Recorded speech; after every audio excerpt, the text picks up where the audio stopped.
I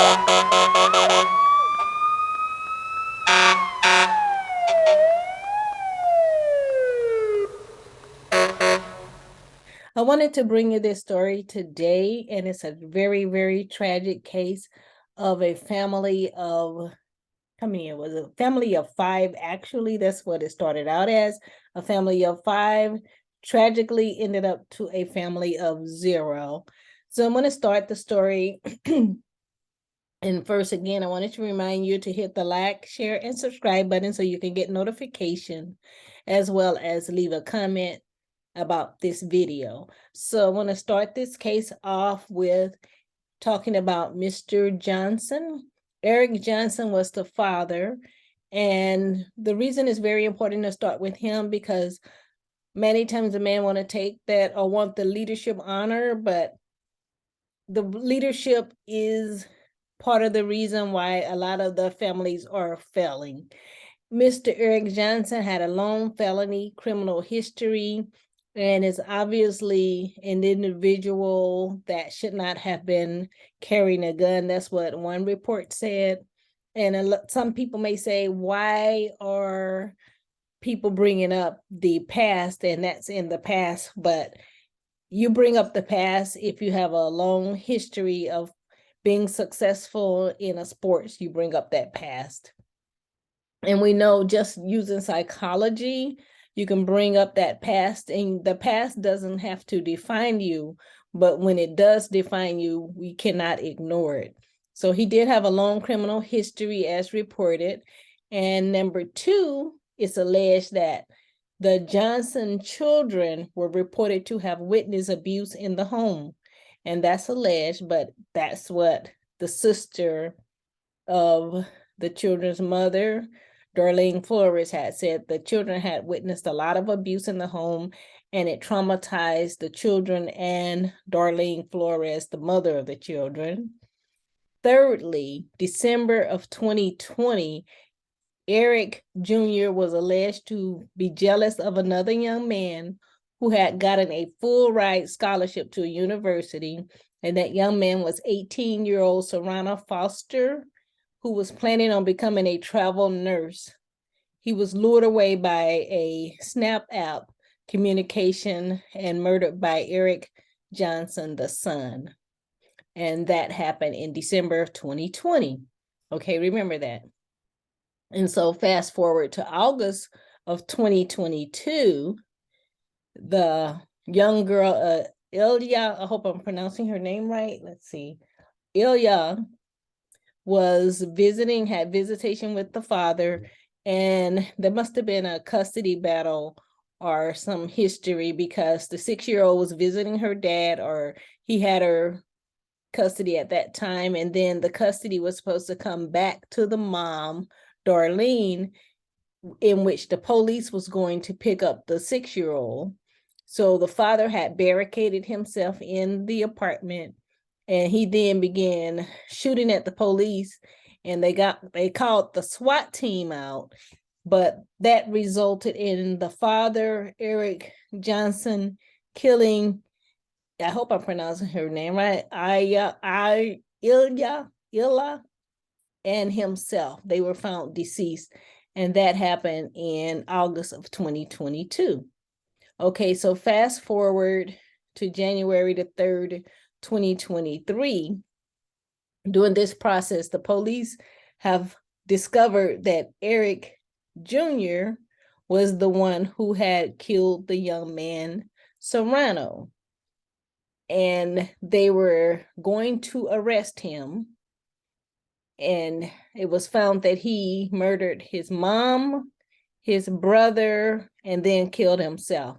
And his friends are reportedly saying that he was depressed over the sister's death, but someone else came up and said, could it possibly also be that the police was catching up with him for the murder of the young man, Serano? And that is one of the main reasons why it's reported that he killed the parents, or killed his mom and his brother as well.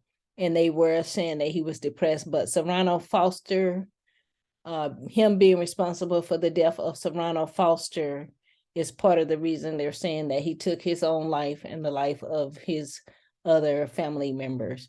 So I want you to watch this video of the news reports and listen to the mother of Serano Foster. It's really sad that this young man had everything going for himself and for his life to be wiped out. And another positive thing about the young man is that he had a full ride scholarship and he was going to be a registered nurse. So it's really sad for his life to be taken away. But when you back, if you remember, I was naming those things.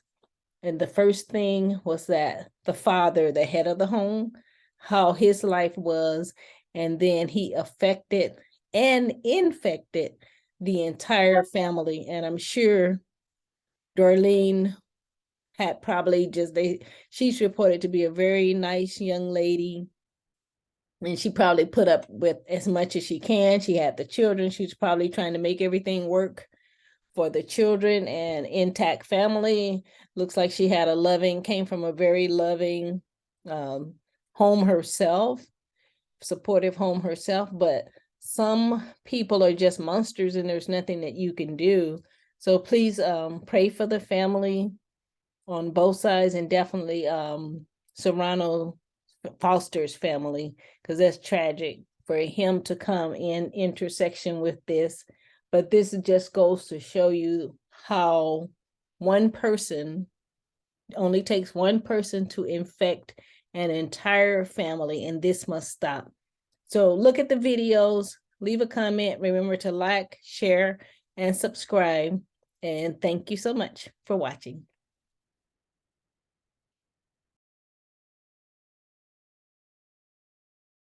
Suicide in Avondale is also responsible for the shooting death of her teenage son. Our Simone Jamison spoke with the grieving mother tonight and has a closer look at the twists and turns in this case.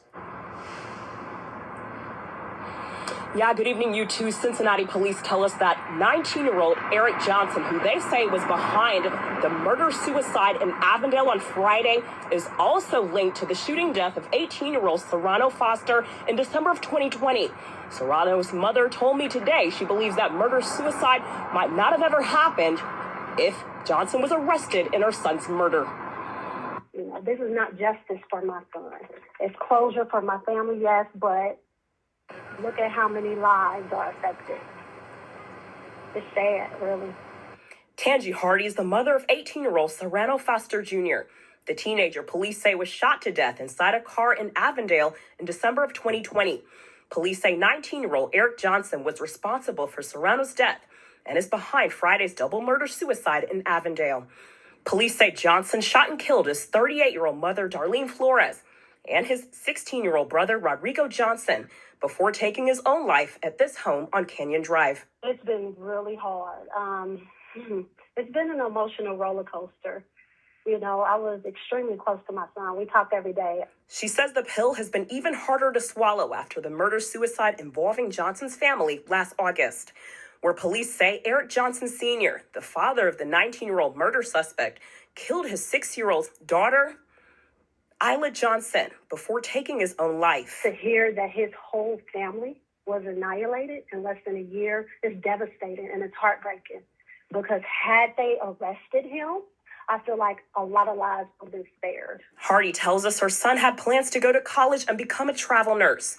As Serrano's loved ones do what they can to stay strong, they have a heartfelt plea for the suspect's family and the community. That's for love, peace, healing, and unity to prevail. Well, we've all just been trying to uplift each other and stick together and just show each other love. But it hasn't been easy. We just want peace and harmony and love. We don't want anybody else to suffer any more losses.